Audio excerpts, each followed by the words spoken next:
tidak pernah lupa membawa sinarnya. Demikian juga firman Tuhan layaknya sinar mentari yang tak berhenti menyinari kita dengan hikmatnya. Maka mari tetap setia merenungkan firman Tuhan. Kita berdoa. Damai sejahtera Allah yang melampaui segala akal kiranya memelihara hati dan pikiran kita sekalian di dalam nama Tuhan Yesus Kristus. Amin. Jemaat yang terkasih, dalam nama Tuhan Yesus Kristus, renungan harian HKBP Resort Sutoyo Selasa 21 September 2021 tertulis di Amsal 26 ayat 21.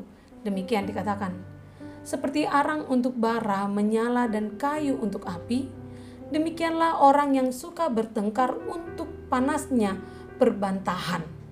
Di dalam bahasa Batak dikatakan, songon arang tu gara ni api, jala songon soban tu api, songonido bawa parbada-bada pasobu parsalisian. Demikianlah firman Tuhan. Sebelum manusia berkenalan dengan teknologi dan alat komunikasi yang canggih, manusia sudah memiliki alat komunikasi yang luar biasa yang dibawa sejak lahir, yaitu lidah. Dengan lidah manusia belajar menyampaikan informasi. Berkata-kata yang benar dan baik akan menghasilkan hal yang baik. Jika berkata-kata hal yang tidak sepantasnya pasti menimbulkan perpecahan. Ibarat arang untuk bara menyala dan kayu untuk api. Pertengkaran tidak akan terjadi apabila informasi yang disampaikan tidak dipelintir kebenarannya. Memang tidak semua informasi benar adanya. Karena itu kita harus menyelidiki dengan seksama. Sebab ada kalanya muncul berita-berita yang kelihatannya baik, sebenarnya berita itu busuk. Selain itu, pengamsal juga memperhatikan adanya bahaya lain, yaitu pembawa berita. Ia digambarkan sebagai orang yang berpura-pura ramah. Tidak jarang orang-orang terjerat pada berita yang disampaikannya, padahal isi dan motivasi berita itu mengandung kebencian terhadap musuhnya dan mengandung kata yang dapat membakar amarah orang yang mendengarnya. Saudara yang terkasih, Amsal Raja Salomo selalu menghadirkan serta memberikan solusi yang bijak bagi kita. Kita diingatkan agar kita bisa hidup dan terhindar dari berita bohong dalam kehidupan kita yang bisa memicu kemarahan. Dan kitab Amsal juga memberikan nasihat kepada kita untuk waspada dalam berkata-kata.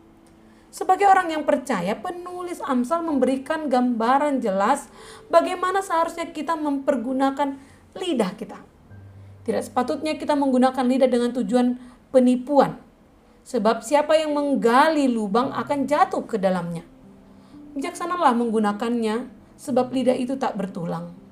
Lalu bagaimana kita bisa menyampaikan perkataan orang lain atau bantahan-bantahan yang kita hadapi?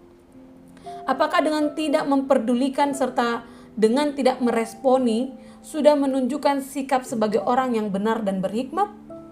Memang ada kalanya kita cukup diam saja menghadapi ucapan atau bantahan orang lain. Namun ada kalanya juga kita harus meresponinya. Dengan cara apa?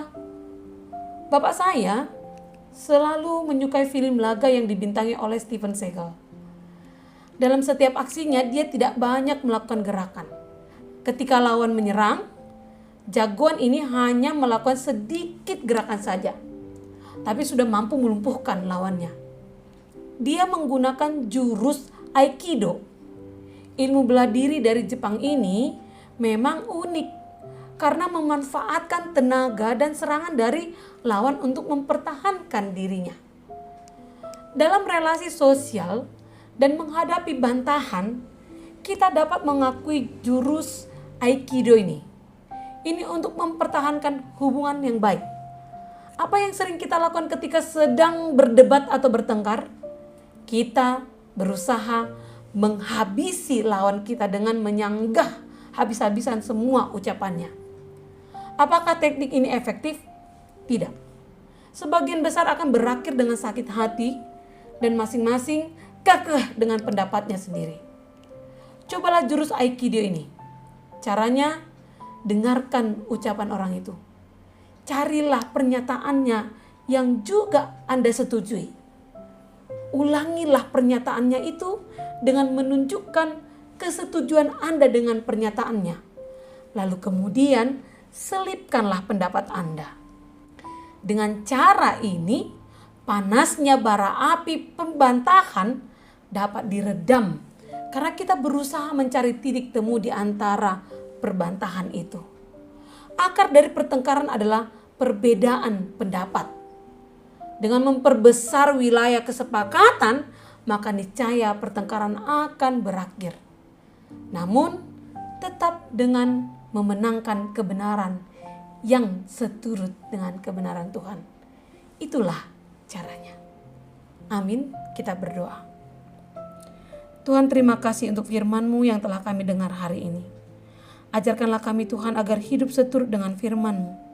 Ajarkan kami untuk dapat mengelola setiap informasi yang kami terima, dan ajarkan kami juga untuk menggunakan perkataan kami, menyampaikan kebenaran tanpa menimbulkan perbantahan, agar damai sejahtera senantiasa hadir dalam hidup kami dan dengan sesama kami. Terima kasih Tuhan. Amin. Jemaat yang terkasih, selamat beraktivitas untuk hari ini. Tetap jaga kesehatan. Tuhan Yesus memberkati. Shalom.